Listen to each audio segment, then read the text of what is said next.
Hello friend, welcome back to E learning with Hina ma'am channel. आज का जो session है काफ़ी इंपॉर्टेंट सेशन है। अगर इस सेशन की बात की जाए तो इसमें हम हिंदी के एमसीक्यू टाइप क्वेश्चनों को देखेंगे।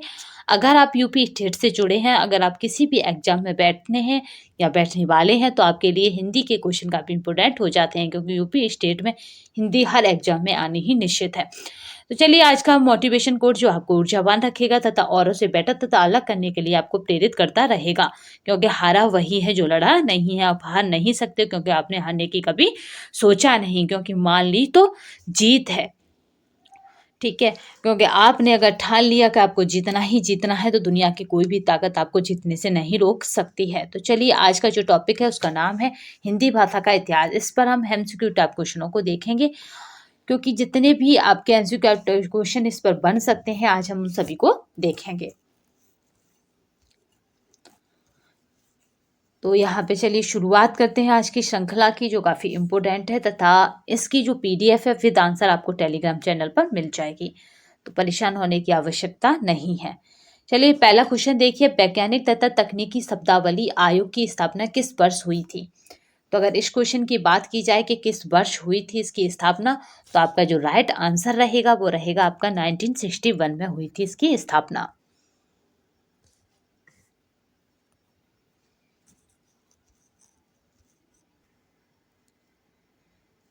चलिए, नेक्स्ट क्वेश्चन देखते हैं। संविधान के किस अनुच्छेद में कहा गया है कि संघ की राजभाषा हिंदी और लिपि देवनागरी होगी? तो वो आपका जो राइट आंसर रहेगा वो रहेगा आपका आपका रहेगा 343, यानी 343 में कहा गया है। याद रखिएगा, बस बीच का जो न्यूमेरिकल है वो थोड़ा एक नंबर प्लस है, बस 333 यानी 343 में कहा गया है कि संघ की जो राजभाषा है वो हिंदी और लिपि देवनागरी होगी। नेक्स्ट क्वेश्चन चलते हैं। महावीर प्रसाद द्विवेदी को किस वर्ष सरस्वती पत्रिका के संपादक के रूप में नियुक्त किया गया? तो आपका जो राइट आंसर रहेगा वो रहेगा आपका 1903 में क्या करा गया था, उन्हें नियुक्त किया गया था। सरस्वती पत्रिका ज्यादातर पूछी जाती है किसकी है, तो ये पत्रिका है हमारी महावीर प्रसाद द्विवेदी की। द्विवेदी युग इन्हीं के नाम पर पड़ा था।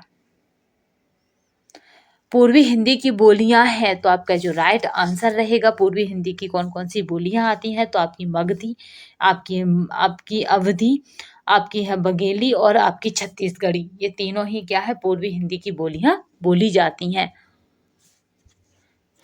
ठीक है, इसको याद रख सकते हैं ऐसे कि अवच, अवच क्या है, अ माने अवधि, ब माने बघेली और आपका छ माने छत्तीसगढ़ी। ये क्या है, पूर्वी हिंदी की बोलियां हैं। नेक्स्ट क्वेश्चन चलते हैं।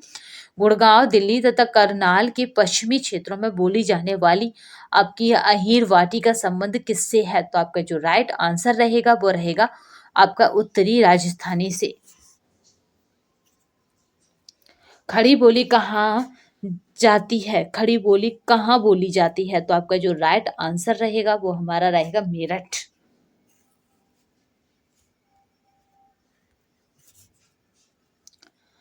आपका है काशी नगरी प्रचारणी सभा के संस्थापक कौन नहीं है?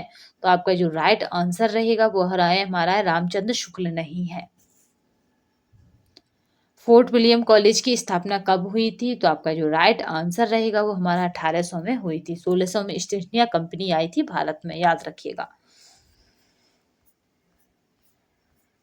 इनमें से कौन सी बोली पूर्व हिंदी की नहीं है? तो आपका जो राइट आंसर रहेगा वो हमारा रहेगा बिहारी। ये पूर्वी हिंदी की बोलियां नहीं है, क्योंकि अभी हमने पढ़ा था अ व छ।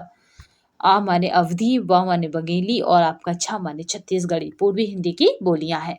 नेक्स्ट क्वेश्चन चलते हैं। गोस्वामी तुलसीदास की रचना कवितावली किस भाषा की रचना है? ये काफी मोस्ट इंपोर्टेंट क्वेश्चन है, क्योंकि बहुत बार पूछा जा चुका है कि कवितावली किसकी रचना है, तो तुलसीदास की है। अगर किस भाषा की रचना है तो यहाँ पे जो राइट आंसर रहेगा वो हमारा रहेगा ब्रजभाषा। आपका है मैथिली में साहित्य सृजन करने वाली रचनाकार कौन है? तो आपका जो राइट आंसर है वो हमारे हैं विद्यापति हैं। ठीक है, नरपत नाला इन्हीं की ही रचना है और ये मैथिली में साहित्य का सृजन करते हैं मैथिली भाषा में। संविधान सभा में हिंदी को राजभाषा बनाने का प्रस्ताव किसने रखा? तो आपका जो राइट आंसर है वो हमारा है गोपाल स्वामी अयंगर ने। खड़ी बोली की सर्वप्रथम रचना करने वाली कवि का नाम है, तो आपका जो राइट आंसर है वो हमारा है अमीर खुसरो।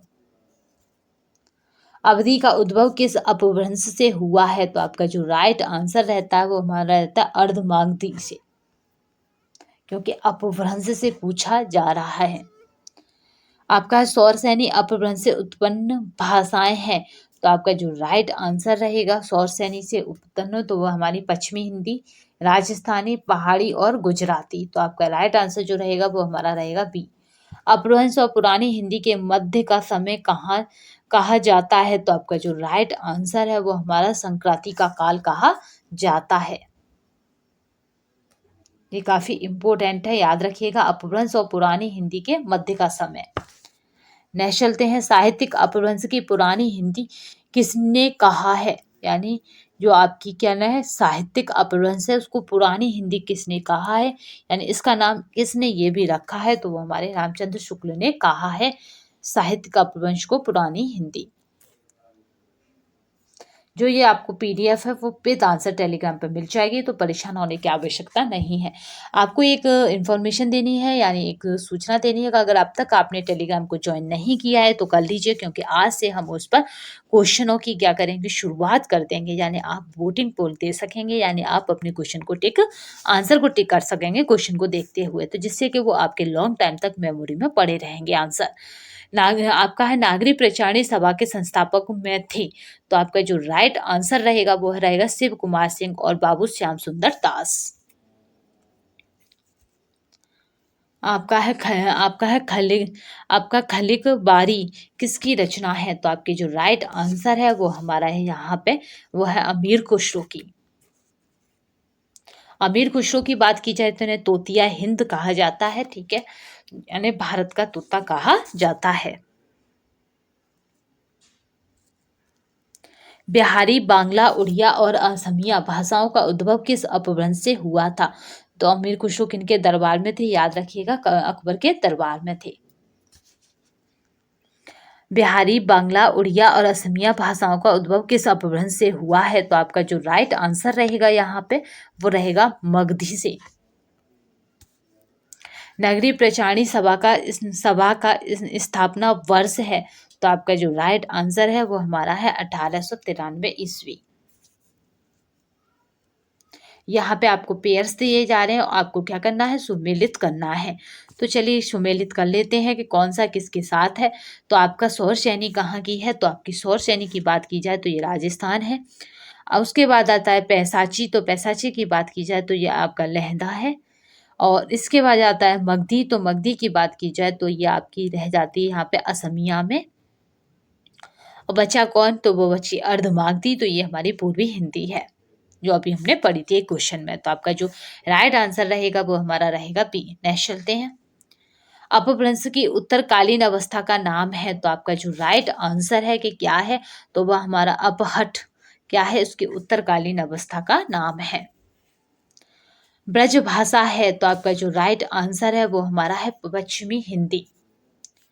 आपका मगही किस भाषा की बोली है, तो आपका जो राइट आंसर है वो हमारा है बिहारी बोली है। हिंदी खड़ी बोली किस अपभ्रंश से विकसित हुई है, तो आपका जो राइट आंसर है वो हमारा है सौर सैनी अपभ्रंश से विकसित हुई है। भाषा के आधार पर भारतीय राज्यों की पुनः संरचना की गई थी, तो आपका जो राइट आंसर है वो हमारा 1956 ईस्वी में पुनः संरचना की गई थी भाषा के आधार पर।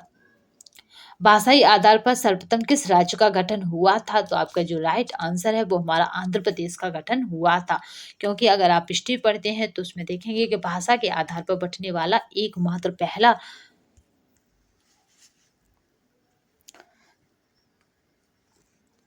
भाषा के आधार पर सर्वप्रथम किस राज्य का गठन हुआ था, तो याद रखिएगा आंध्र प्रदेश का गठन हुआ था।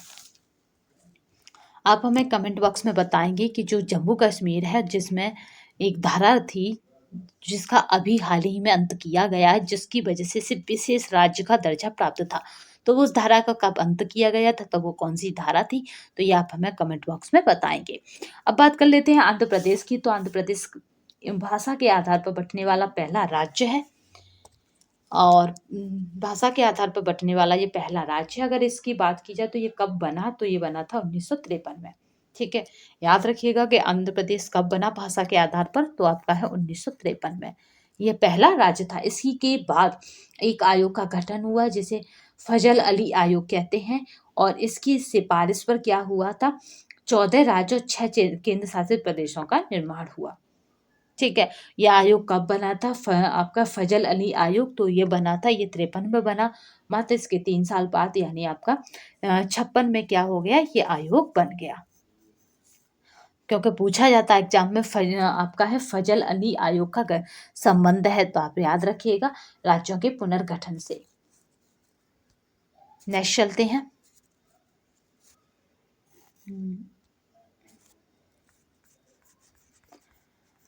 चलिए नेक्स्ट क्वेश्चन देखते हैं। काफ़ी इंपॉर्टेंट श्रृंखला है ये, और आपको विद पीडीएफ टेलीग्राम चैनल पर मिल जाएगी। अगर आपने अब तक टेलीग्राम चैनल को नहीं ज्वाइन किया तो कर लीजिएगा, क्योंकि उसकी लिंक हम क्या करेंगे, आपको डिस्क्रिप्शन बॉक्स में प्रदान कर देंगे, या डिस्क्रिप्शन बॉक्स में मिल जाएगी, तो परेशान होने की आवश्यकता नहीं है। आंध्र प्रदेश हो गया। उसके बाद देखिए आपका है वघेली बोली का संबंध किस उपभाषा से है, तो आपका 29 का जो राइट आंसर रहेगा वो हमारा रहता है पूर्वी हिंदी से है।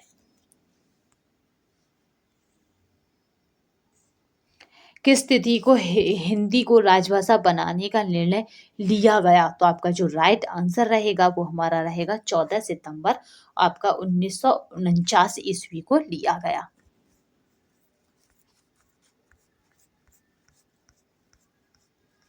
नेक्स्ट चलते हैं। काफी इंपोर्टेंट क्वेश्चन है ये, देखिए वर्ष 1955 ईस्वी में घटित प्रथम राजभाषा आयोग के अध्यक्ष थे, तो आपका जो राइट आंसर है वो हमारा है जीवी पंत। जीवी पंत जो थे प्रथम क्या थे, आयोग के अध्यक्ष थे।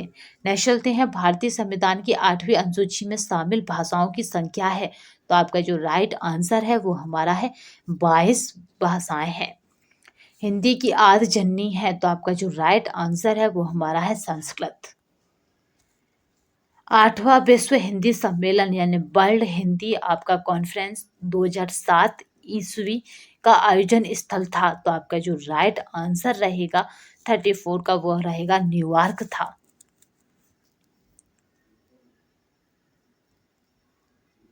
ये 8वां है। अभी आप बताएंगे कि प्रेजेंट में कौन सा हिंदी सम्मेलन गया है। टेलीग्राम पर हम प्रेजेंट के हिंदी सम्मेलन की डिटेल डाल देंगे। निम्नलिखित में से कौन यूरोपीय परिवार की भाषा नहीं है, यानी यूरोपियों के द्वारा नहीं लाई गई, तो आपका जो राइट आंसर रहता है वो है हमारा मलयालम। ये यूरोपीय परिवार की भाषा नहीं कही जाती। हिंदी दिवस किस दिन मनाया जाता है, तो आपका जो राइट आंसर है वो हमारा है 14 सितंबर को मनाया जाता है। विकास की दृष्टि से प्राकृतिक की पूर्वकालीन अवस्था का नाम है, तो आपका जो राइट आंसर रहता है वो हमारा रहता है पाली। पश्चिमी हिंदी की 2 बोलियों का सही यह आपका युग्म है, तो आपका जो राइट आंसर रहेगा वो हमारा यहाँ पे रहेगा खड़ी बोली और बंदेली से। अर्धमागधी अपभ्रंश से विकसित बोली है, तो आपका जो राइट आंसर है वो हमारा है बंगेली। देवनागरी लिपि का सही विकास क्रम है, तो आपका जो राइट आंसर है वो हमारा यहाँ पे रहेगा ब्राह्मी लिपि, गुप्त लिपि, नागरी लिपि, देवनागरी लिपि, तो आपका जो राइट आंसर रहेगा वो हमारा रहेगा सी। हिंदी की विशिष्ट बोली ब्रजभाषा किस रूप में सबसे अधिक प्रसिद्ध है, तो आपका जो राइट आंसर है यहाँ पे वो हमारा है आपका है काव्य भाषा के रूप में सबसे अधिक प्रसिद्ध है। भारतवर्ष में हिंदी को आप किस वर्ग में रखेंगे, तो आपका जो राइट आंसर रहेगा यहाँ पे वो रहेगा राजभाषा। याद रखिएगा जो हिंदी है वो राजभाषा के रूप में इसको मान्यता मिली हुई है, राजभाषा का दर्जा मिला हुआ है। आपका है ढूंढाली बोली है, तो आपका जो राइट आंसर रहेगा वो हमारा रहेगा पूर्वी राजस्थानी की,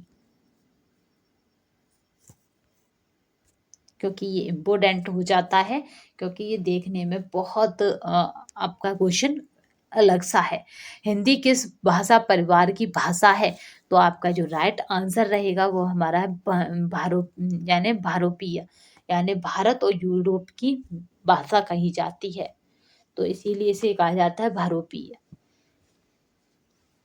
आपका 44 का जो राइट आंसर रहेगा वो हमारा रहेगा ए। इसका हम विकास जो इसका जो डेवलपमेंट हुआ है उसका जो पूरा पीडीएफ फॉर्मेट आपको टेलीग्राम पर दे देंगे। भारत में सबसे अधिक बोली जाने वाली भाषा कौन सी है? तो आपका जो राइट आंसर रहेगा वो हमारा है हिंदी। क्योंकि कभी कहीं कभी भारत को क्या कह देते हैं? हिंदुस्तान, क्योंकि हिंदी की वजह से और हिंदू और हिंदी की वजह से कहा जाता है। चलिए नेक्स्ट देखते हैं। आपका हिंदी भाषा का जन्म हुआ है, तो आपका जो राइट आंसर रहेगा वो हमारा रहेगा अपभ्रंश से। ये काफी मोस्ट इम्पोर्टेंट और पूछा भी जाता है। तो अपभ्रंश भाषा से कौन जन्मा है? हिंदी भाषा। निम्नलिखित में से कौन सी बोली अथवा भाषा हिंदी के अंतर्गत नहीं आती है? तो आपका जो राइट आंसर रहेगा वो हमारा रहेगा तेलुगु। ये हिंदी के अंतर्गत नहीं आती है। आपका जो राइट नेक्स्ट चलते हैं। हिंदी की विशिष्ट बोली ब्रजभाषा किस रूप में सबसे अधिक प्रसिद्ध है? तो आपका जो राइट आंसर रहेगा वो रहेगा काव्य भाषा के रूप में सबसे अधिक प्रसिद्ध है।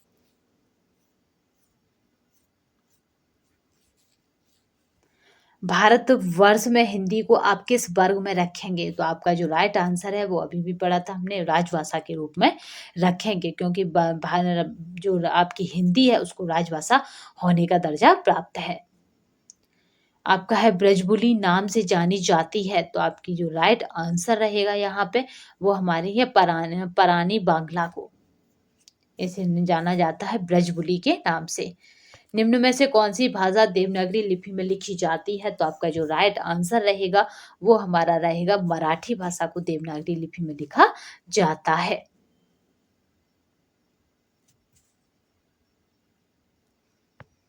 एक मनहि के दए बटे वे रहन, होए माँ लहरा अपने बाप से कहिस, दादा धनमा जवन हमर आपका बखरा लागत होए तवन हमका दे द। यह अवतरण जो है हिंदी किस बोली में है? यानी ये जो लिखा हुआ है अवतरण आपके आगे वो किस बोली का है? तो आपका जो राइट आंसर है वो हमारा है अवधी भाषा का है।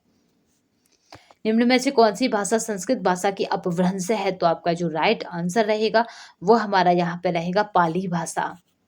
अधिकतर भारतीय भाषाओं का विकास किस लिपि में हुआ है? तो आपका जो राइट आंसर रहेगा वो हमारा रहेगा ब्राह्मी लिपि में हुआ है। हिंदी भाषा किस लिपि में लिखी जाती है? तो आपका जो राइट आंसर रहेगा वो हमारा रहेगा यहाँ पे देवनागरी लिपि में लिखी जाती है। वर्तमान हिंदी का प्रचलित रूप है, तो आपका जो राइट आंसर रहेगा यहाँ पे कि क्या है इसका प्रचलित रूप? तो यहाँ पे जो राइट आंसर है वो हमारा है खड़ी बोली। हिंदी की आदि जननी क्या है? तो आपका जो राइट आंसर है वो हमारा है संस्कृत। संस्कृत को हिंदी की आदि जननी कहा जाता है। नेक्स्ट चलते हैं। जो ये पीडीएफ आपको विद आंसर टेलीग्राम चैनल पर मिल जाएगी। हिंदी दिवस कब मनाया जाता है? तो आपका जो राइट आंसर रहेगा यहाँ पे वो हमारा रहेगा 14 सितंबर को मनाया जाता है हिंदी दिवस। नेक्स्ट चलते हैं। भारतीय संविधान के किस भाषा को राजभाषा के रूप में स्वीकार किया गया है? तो हमारी जो राजभाषा है वो हमारी है हिंदी भाषा को राजभाषा के रूप में स्वीकार किया गया है। भाग कितने में है याद रखिएगा, ये भाग आपका है 17 में। अगर बात की जाए अनुच्छेद यानी आर्टिकल की तो आपको याद रखना है 343 343 यानी 33 का प्लस कर देते हैं तो 343। अगर लिपि की बात की जाए तो देवनागरी है, अगर भाषा की भी बात की जाए राजभाषा तो वो हमारी हिंदी है। नेक्स्ट चलते हैं। सूरदास के गुरु थे, तो आपका जो राइट आंसर है वो हमारा है बल्लवाचार्य सूरदास के गुरु थे। सूरसागर इनकी क्या है? सूरदास की रचना है, याद रखिएगा। आगरा में क्या हुआ था? आपका है गहू घाट पर क्या हुआ? बल्लवाचार्य से इनकी भेंट हुई थी और तभी से ये शिष्य बन गए मतलब बल्लवाचार्य के, और उन्होंने कृष्ण लीला के पद पर गायन किया था कबीर दास ने, याद रखिएगा। संविधान के किस अनुच्छेद में हिंदी को राजभाषा तथा उसकी लिपि देवनागरी को स्वीकार किया गया है? तो आपका जो राइट आंसर रहेगा वो हमारा रहेगा 243 में। निम्नलिखित में से कौन सी बोली उत्तर प्रदेश में बोली जाती है? तो आपका जो राइट आंसर रहेगा वो हमारा रहेगा कन्नौज, क्योंकि आपका जो आपका यूपी ट्रिपल एस सी है, उन्होंने कन्नौज को माना है अपनी आंसर की में। वैसे तो दोनों ही बोलियां क्या है, उत्तर प्रदेश की है, बुंदेली और कन्नौज जी।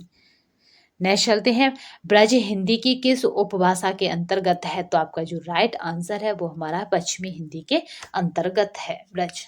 तो चलिए आज का सेशन हमने कंप्लीट किया। ये जो पीडीएफ आपको विद आंसर टेलीग्राम चैनल पर प्रोवाइड कर दी जाएगी। आपको बता दें कि आप अगर वीडियो देने जा रहे हैं, अगर आप एस टेस्ट देने जा रहे हैं, आप अगर कोई भी ऐसा एग्जाम जिसमें हिंदी आनी है, तो उस सबके लिए ये काफ़ी मुश्किल काफ़ी हेल्पफुल रहेगी। तो आपको विद आंसर टेलीग्राम चैनल पे इसकी लिंक प्रोवाइड कर दी जाएगी, तो आप परेशान ना हो। अगर टेलीग्राम चैनल की बात की जाए तो वो डिस्क्रिप्शन बॉक्स में आपको मिल जाएगी उसकी लिंक। अगर डिस्क्रिप्शन बॉक्स में नहीं मिलती तो जब आप वीडियो देख रहे हो उसी टाइम आप क्या करें, मैसेज करें, तो आपको जो लिंक है वो प्रोवाइड कर दी जाएगी। तो आज के सेशन के लिए बस इतना ही। अगले सेशन में फिर मुलाकात होगी आपको नए टॉपिक के साथ तथा नए एमसीक्यू क्वेश्चनों के साथ। तो जो भी हमें कंटेंट प्रोवाइड करना है आपके एमसीक्यू से रिलेटेड, वो सब हम टेलीग्राम पे प्रोवाइड कर देते हैं। तो आप टेलीग्राम से ज़रूर जुड़ जाइए, क्योंकि आपको अगर वो उस कंटेंट से जुड़ना है तो बस आज के लिए इतना ही। जय हिंद, जय भारत, वंदे मातरम।